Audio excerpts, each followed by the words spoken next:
I'm Moser and this is the MonoLoco workshop. Today I'm going to show you how I made this all-in-one cat box.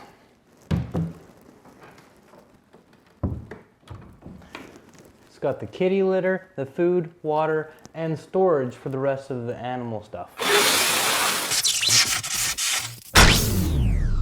A few months ago I spent about 5.5 hours disassembling every pallet in my backyard. I'm sorry for how bright it is. When you live in Arizona, this is just how bright and hot it really is. No, seriously, next time I'll figure out my camera settings when I go outside.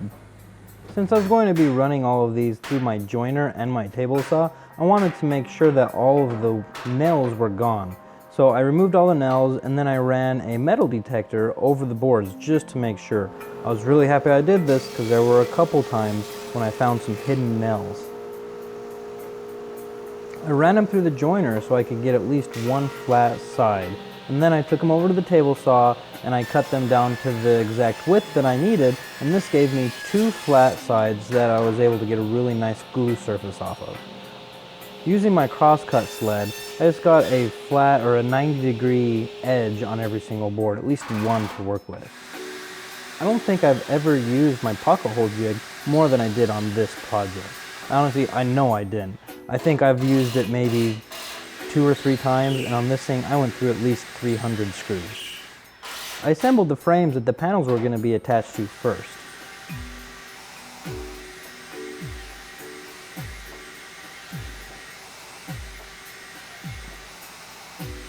For the herringbone pattern that was going to go inside the panels, I started off by putting pocket hole screws in the ends and then kind of alternating on the sides.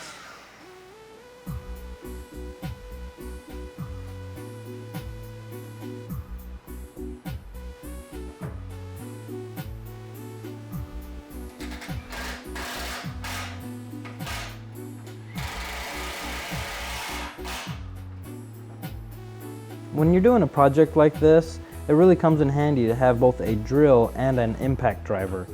And if you can get a holster for your drill, even better.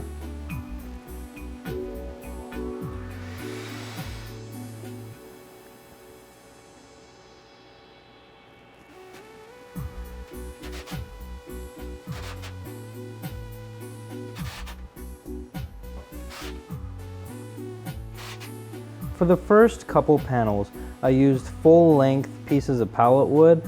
On the last couple panels and on the top, I kind of cut them down because I kind of got tired of going out and getting more wood. In hindsight, it probably would have been nice to clamp this down. It was kind of wobbly and moved a little bit, and it's a little hard to cut on top of the pallet wood because none of it's straight, so it kind of goes up and down.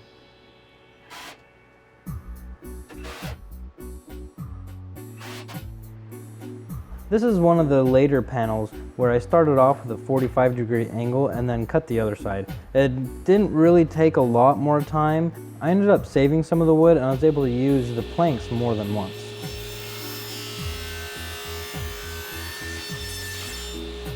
You want to pre-drill your screw holes, especially when going this close to the edge. Otherwise, you're going to crack an already pretty cracked board.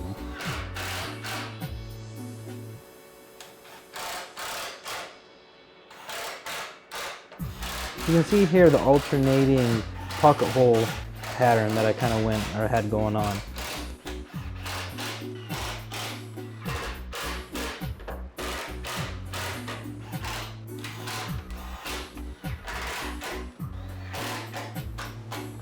You'll notice that I didn't actually glue the panel to the frame, and you'll see why in a minute. You want to sand everything down, especially if you have little kids running around. They're going to go around and touch it, and the fewer splinters that they get, the better. I cut the hole out for the cats to get in, and everything I looked at showed about a 7-inch by 7-inch hole. Now that I'm watching my cats going in and out, that's the perfect size.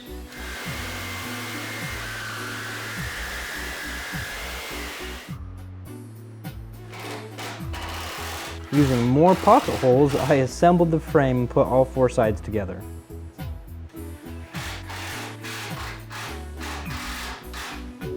This is another one of the reasons why I didn't glue the panels to the frames yet, because since I was going to be using pocket holes to screw the frame together, I wouldn't have been able to actually get to those pocket holes with the panel there. The bottom went on pretty fast and it was all glued and nice and solid. Unfortunately, I actually put the bottom on the top. I sure am glad I didn't glue the panels to the frame. Good thing I have that giant stack of pallet in my backyard. It makes it really easy to go shopping. I put in a divider to separate the kitty litter from the food and the other storage.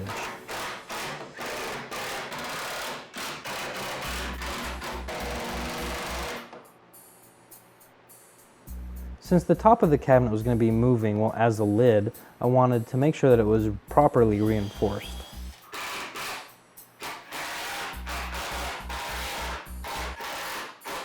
The food and water bowls have some little hooks, so I drilled some holes into these pieces of wood so I could attach those bowls kind of wherever I wanted and move them around if I need inside the cabinet. You'll see that I'm putting the water and the food on the divider separating the storage from the kitty litter. I might switch this around, but right now they don't seem to mind. I'm going to be applying a wipe-on shellac. Now the instructions say do not thin, but since I'm going to be spraying it, I thought it might be a good idea.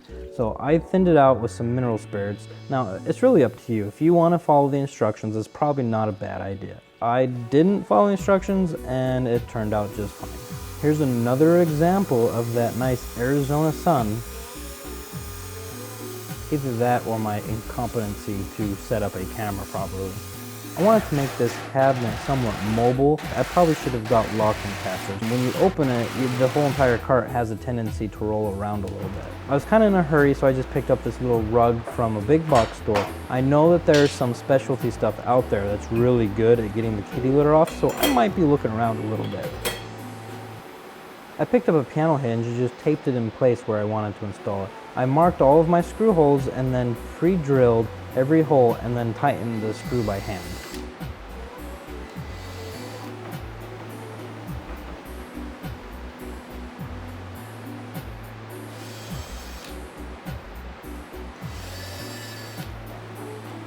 My pooper scooper came with a little plastic holder, so I screwed that to the side so it's not just tossed in the box. My cat's already checking it out.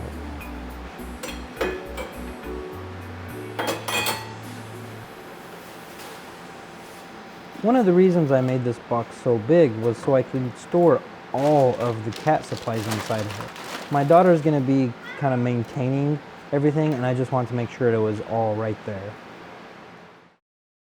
After not even a day, my cats have all but abandoned their old kitty litter and food, and they've really taken to their new home. If you enjoyed this video, comment down below, and if this is your first time here, go ahead and subscribe so you can see some of my future videos.